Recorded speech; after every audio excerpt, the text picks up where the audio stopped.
Karibu tena. Leo tuko maeneo ya baharini, siku ambayo ilikuwa inategemewa katika siku ambazo tunazo.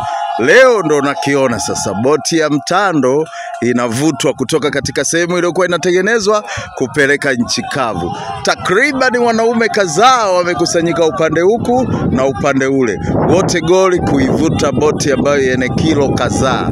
Yetu macho siku ya leo, wewe jiunge na mimi uweze kuangalia nini nguvu ya mikono ya binadamu. Nguvu ya mikono ya binadamu ni kubwa sana. Hapa watu wamegawanyika upande mmoja upande mwingine kuweza kuivuta boti ya mtando na kuingia katika maji kule.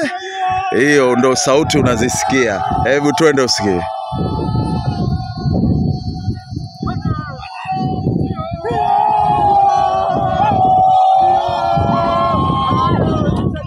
Hiyo ndio nguvu ya mikono ya binadamu. Basi wewe utakuwa na mimi leo tukiona maajabu ya kazi ya binadamu.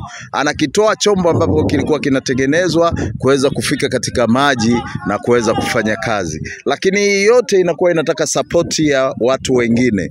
Peke yako huwezi ukafanya kitu kimoja kikaweza kukamilika.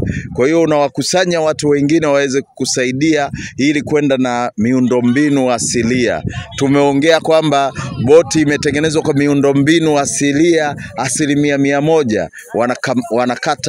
Wanakata nini mbao, wanakata kupata nini kuweza kupata kile ambacho kinapatikana. Na sasa hivi unachoona nguvu sasa ya watu kukusanyika pamoja kuweza kuvuta uzito ambao ni mkubwa sana.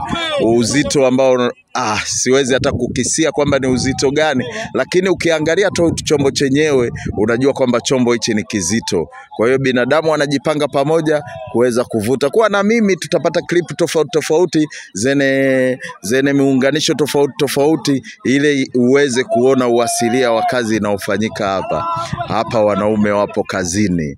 Twende na mimi. Shukrani sana.